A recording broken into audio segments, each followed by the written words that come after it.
Siempre hay un riesgo, lo digo reiteradas veces, y es que te presente un amigo. ¿Sabes por qué? Porque exagera. Mi profesor más directo en el seminario, el doctor Francisco Lacueva, estaba un día en una conferencia en la ciudad de Salamanca, cuna de la facultad más importante de teología católica de Europa, y el que presentó a Lacueva dijo todo su currículum vitae y no exageró nada. Dijo todo sin añadir nada. Y el doctor Lacueva, cuando le dijeron es su turno, se presentó delante del auditorio y dijo: queridos hermanos, la persona presentada hoy no está aquí. Les habla el hermano Francisco Lacueva. Toda la capacitación de un creyente viene de Dios, no es suya. El don de ministerio, regalo del Espíritu. Todo lo que tú puedes estudiar y conocer, otros corrieron antes ese camino. Por tanto, el apóstol tiene que decirnos con toda claridad, y tenemos que asumirlo inmediatamente: ¿qué tienes que no has recibido? Y si lo has recibido, ¿para qué te glorías?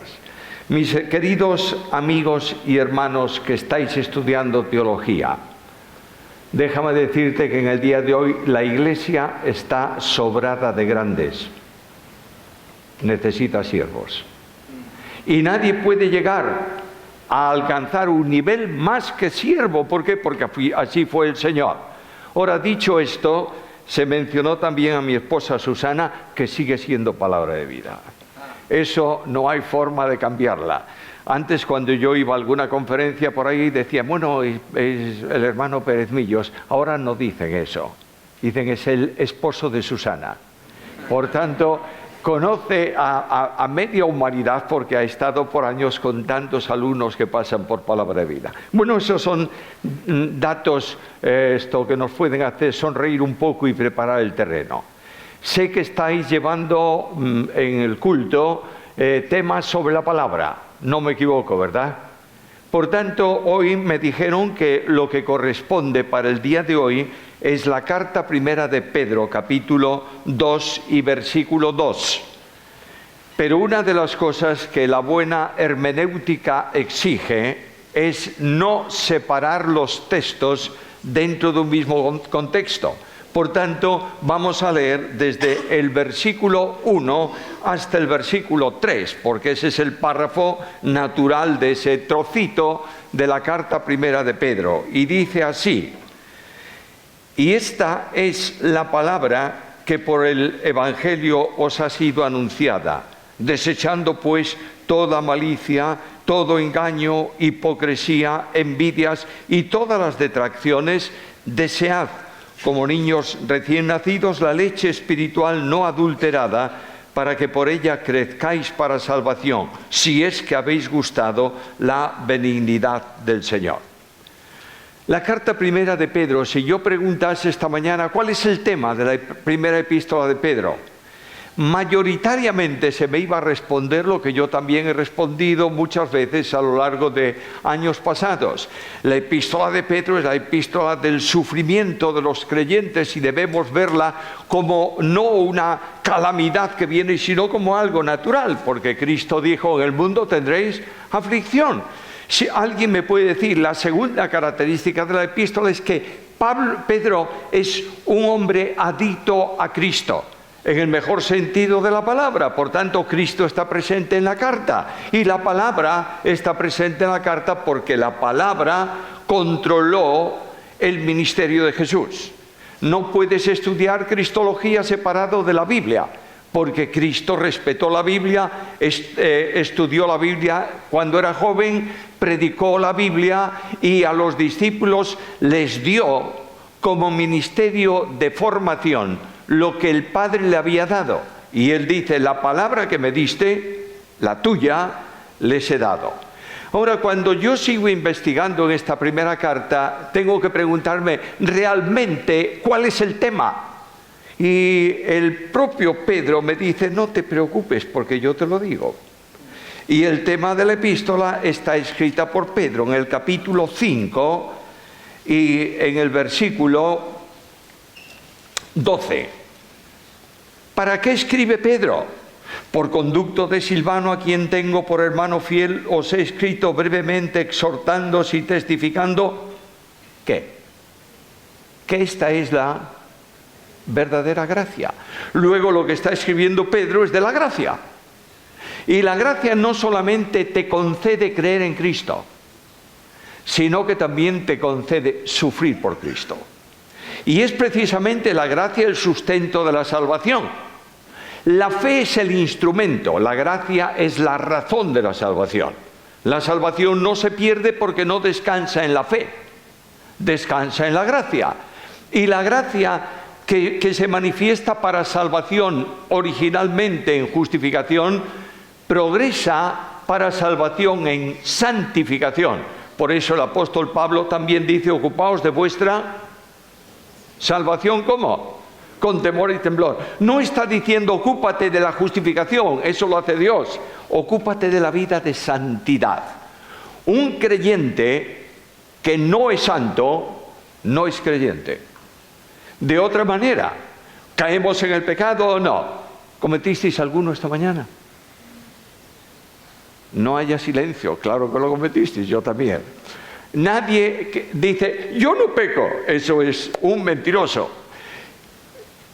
Caemos en problemas, tenemos dificultades, pero la gracia de Dios nos sostiene.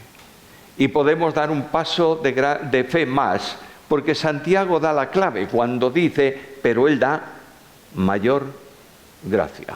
Cuando el pecado abundó, ¿qué ocurre? Sobreabundó la gracia. Y cuando la vida de santificación resulta dificultosa, problemática, inquietante humanamente hablando, Él da mayor gracia. Ahora, el texto que tenemos hoy deriva de lo que ya Pedro está enseñando sobre la gracia en la carta. Notaréis que el engendrado de Dios no peca. ¿Por qué? Porque es una nueva concepción espiritual. Cuando tú crees, el Espíritu Santo te ha regenerado. ¿Entiendes esto? Y la Trinidad Santísima viene a tu experiencia de vida. De modo que el Espíritu Santo viene a tu experiencia para reproducir a Cristo en ti. Porque el programa eterno de Dios, la predestinación divina para los creyentes, ¿cuál es? Que seamos hechos conformes a la imagen de su Hijo. Por tanto, necesitamos el apoyo de la gracia y la orientación de la palabra. Y Pedro está diciéndonos, tened en cuenta lo que erais, no viváis de aquella manera. Lo tienes en el versículo primero, en donde aparece 3 veces, aunque realmente son 5 las consecuencias, aparece 3 veces este determinante todo. No tienes que dejar algunas cosas, tienes que dejar la totalidad de lo que corresponde a la vida pasada. La transformación es notoria y esta transformación es la consecuencia de la salvación. La transformación no es posible por esfuerzo humano. De manera que el apóstol Pablo dice, es Dios quien en vosotros produce el querer y el hacer por su buena voluntad. Tú quieres ser salvo por ti mismo, santo por ti mismo. No pierdas el tiempo, vas a ser un fracasado. ¿Recuerdas lo que Pablo dice en el capítulo 7 de Romanos? Profesor de Romanos, perdóname que mencione eso que es de tu tema. En el capítulo 7 de Romanos el apóstol dice, ahora ya soy salvo. Fenomenal. Tengo que hacer esto, lo otro, esto. Y al final dice, miserable de mí. Lo que quiero hacer, no lo hago. Porque no eres tú, Pablo. Es el poder de Cristo en ti. Y cuando tú vienes a esta conclusión, entiendes esto que alcanza toda la plenitud de aquello que era el modo de vida anterior. Y dice, no dejes algo de malicia, no, toda fuera, todo engaño, toda hipocresía, toda envidia, todas detracciones. Y claro, decimos, bueno, estos primeros los he dejado, gracias Señor, porque ya no hago estas maldades que hacía antes. Permíteme recordarte una sola. y todas las detracciones. Los que estudiáis griego sabéis que esta palabra es una palabra compuesta por una preposición que indica orientación hacia abajo y otro que es el verbo hablar. ¿Sabe lo que dice eso literalmente? No le deis mal a la lengua. Las detracciones es comentarios inquietantes hechos sobre otra persona, generalmente que no está presente. No para bendecirla, sino para disminuirla. Y dice, esto corresponde a la vida vieja, pero ahora, ¿cómo tienes que vivir? Deseando solo una cosa, como niños recién nacidos, la leche espiritual. Primera palabra que tenemos que destacar en ese versículo, niños. Niño, todos sabéis lo que es un niño, ¿verdad? Y podemos utilizar el ejemplo del niño para muchas cosas. El niño es aquel que rompe las cosas más importantes. ¿Por qué? Porque es un niño. Es el que hace mucho ruido. ¿Por qué? Porque es un niño. Pero la Biblia también habla de los niños como aquellos que tienen un espíritu dócil. Y Cristo dice, porque de los tales es el reino de los cielos. Es decir, nadie se salva con espíritu arrogante. Solo se salva el que tiene el espíritu de un niño. El niño depende, el niño extiende sus brazos hacia ti, ¿para qué? Para que lo tomes y le hagas transitar un momento de dificultad. Así el hombre, cuando tiene a Cristo y lo reconoce por acción del Espíritu como Salvador personal. Nadie se salva por saberse perdido. Solo se salva el que se siente perdido. Y el que se siente perdido no es una acción de la persona, es una acción del Espíritu Santo de Dios, que toma la palabra, el mensaje del Evangelio. Nadie tiene un mensaje de salvación que no sea el Evangelio, ¿está claro o no? Y el Evangelio no son 4 cositas que tenemos que decir a una pobre viejecita que la atropelló el autobús y se está muriendo, no. Eso está muy bien, esas 4 cositas, en un extremo de esos. El Evangelio es la palabra de la cruz. ¿Y tú sabes lo que dice la Biblia sobre la palabra de la cruz? Es aceptada por todos. Es locura para los que se están perdiendo. Luego, el mensaje de la cruz, que es locura. Locura no significa una barbaridad, significa no aceptable por la inteligencia. Y cuando tú ves la cruz y no tienes la iluminación del Espíritu Santo, ¿qué ocurre? Es una locura. ¿Quién ha leído el libro de Bunyan, El peregrino?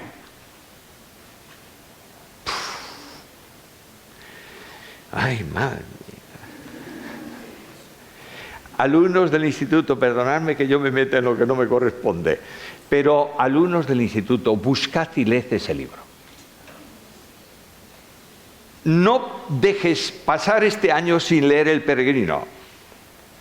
El peregrino es una alegoría que Bunyan escribe sobre la vida del cristiano, desde la salida del lugar de perdición hacia la ciudad celestial.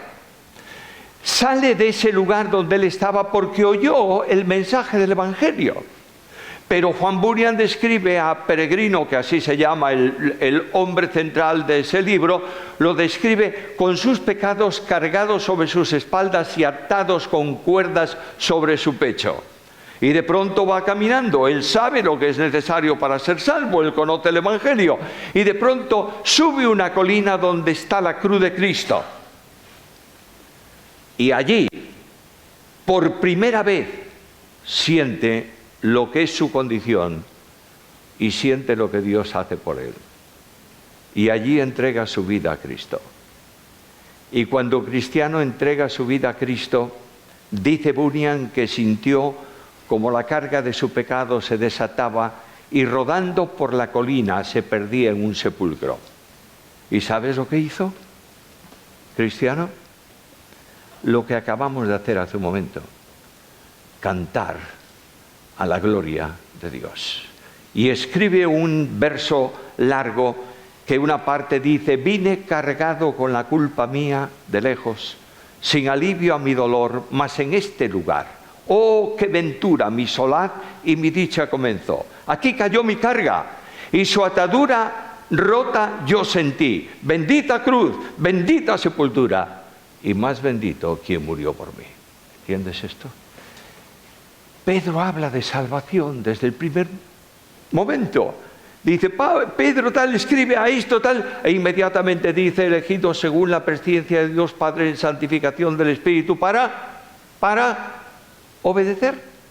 Es decir, Dios transforma la vida. Quiero decirte que Dios no obliga a nadie a salvarse, ¿está claro? Que Dios no te lleva a alguno directamente a la salvación a golpes.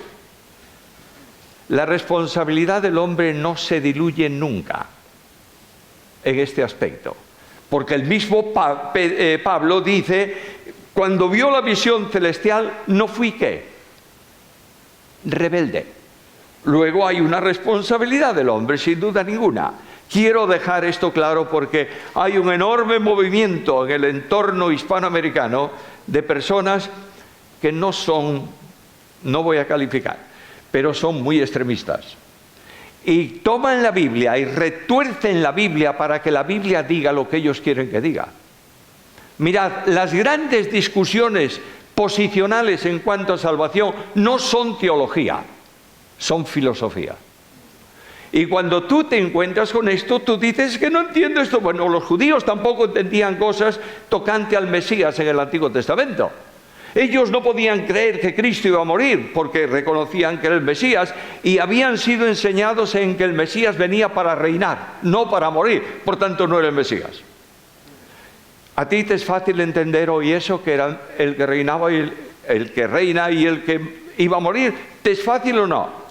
Sí, claro, porque tienes una revelación que ellos no tenían. Pero nosotros llegamos a la Biblia y hay problemas. Si tú pudieras entender racionalmente, como hombre, todo lo que la Biblia dice, harías muy chiquito a Dios. Dios es Dios y te revela cosas que tienes que aceptar tal como Él las ha dado.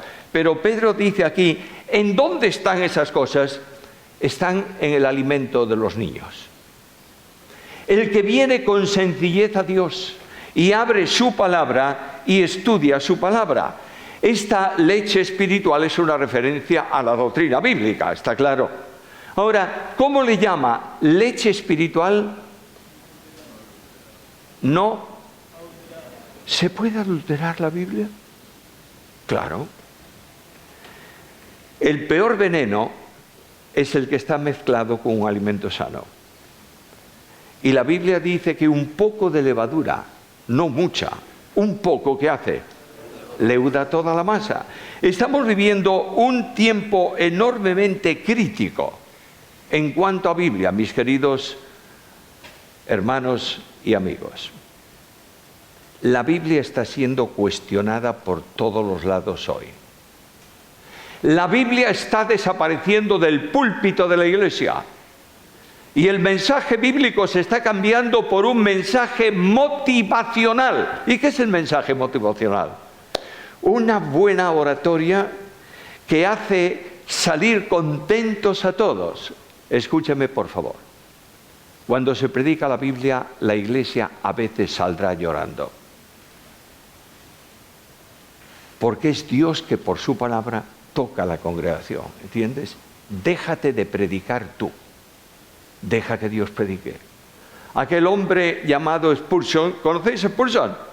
Bueno, no lo conocisteis, yo tampoco, se murió mucho antes, pero ese fantástico Spurgeon le decía a los estudiantes algo: cuando tú vayas a enseñar, puede ser una profesora de escuela dominical, puede ser un líder de juventud, puede ser un orador en un púlpito, puede ser el pastor de una iglesia, cuando vayas a enseñar, enseña la Biblia. Y antes de enseñar, di en tu corazón: oíd palabra de Dios. Y cuando termines de enseñar y te sientes, di en tu corazón: así ha dicho el Señor. No es lo que tú quieras decir a la iglesia. Es lo que Dios quiere decirle. ¿Entiendes esto? De ahí que tienes que dedicar tiempo a orar y pedirle al Señor, Señor, ¿qué quieres que yo diga en tu nombre? La palabra. Ahora, ¿tú crees en la inspiración de la palabra? ¿Hay alguno que no crea en la inspiración de la Biblia? Bueno, todos creemos en la inspiración de la Biblia. ¿En qué inspiración? ¿En la inspiración plenaria o en la inspiración conceptual? ¿Me entendiste lo que acabo de decir o no? Grandes institutos teológicos históricamente conservadores están comenzando a enseñar la inspiración conceptual. Significa que el concepto es correcto. ¿Por qué? Porque lo dio Dios. Pero el autor explicó ese concepto con su lenguaje y con su mente. Por tanto, en lo que el autor humano escribe en la Biblia está el concepto inerrante de Dios. Pero el resto añadido es comentario del hombre. No es inspirado. Se está enseñando esto. Si tú quitas una coma de inspiración a la Biblia, has arruinado la Biblia. La Biblia es la palabra de Dios. Y claro, Satanás sabe que es la palabra de Dios o no. Y voy a terminar. Sabe que es la palabra de Dios, por tanto él está jugando permanentemente para que tú dudes si es toda la palabra, si está en el manuscrito griego antiguo o en el medio, o si es el Receptus o no Receptus. Y ahí tienes una ensalada de cosas que está trastornando a muchos creyentes. Y luego tenemos otra cosa. Reina Valera 60 es la única Biblia digna de leer. Nueva versión internacional, hereje. Biblia de las Américas, igual. Y tú tienes tu Biblia y dices, ¿de cuándo es esta? 77. ¿Será o no será? ¿Sabes lo que hace? Y además tú te vas a una librería evangélica y le dices al librero, quiero comprar una Biblia. Te va a ofrecer 25. La Biblia de la mujer, la Biblia del hombre, la Biblia arcoíris, la Biblia... está la Biblia arcoíris, la Biblia del pastor diligente, la Biblia del pastor no preparado, todas las que tú quieras. Y te llevas 2 bolsas de Biblias para tu casa y tienes 20 Biblias en casa. ¿Sabes lo que dice Satanás? ¡Qué fantástico! No lee ninguna. Este es el secreto. Si tú quieres tomar leche espiritual, tienes que leer la Biblia. ¿Cuánto? Mucho, yo te diría siempre. Tienes que tener un plan de lectura para todo el año. Y leer la Biblia como mínimo una vez por año, entera. Y si tú crees que la Biblia es inspirada, tienes que predicar ¿cuánto de la Biblia? Todo. Muy bien. Aquí un amigo mío dice todo. Fantástico. Le voy a decir, vamos a exponer el Evangelio según Mateo. ¿Por dónde empezamos? ¿Por el capítulo 1 o por el capítulo 2? Porque el capítulo 1, ¿qué tiene? Genealogía de Jesucristo, este engendró otro... Y eso que no, pasamos al 2. Si tú no expones el capítulo 1, nunca encontrarás el entronque de Cristo con los gentiles. ¿Está claro? Por tanto, ¿amas la Biblia? Lee la Biblia. ¿Dios te habla por la Biblia? Muy bien, lee la Biblia. Porque Dios no va a revelarte nada en tu vida que no esté en la Biblia. Que Dios permita que la experiencia vuestra sea esta. Buscad como niños la leche espiritual no adulterada para que crezcáis para la salvación. Dios añada su bendición sobre vosotros.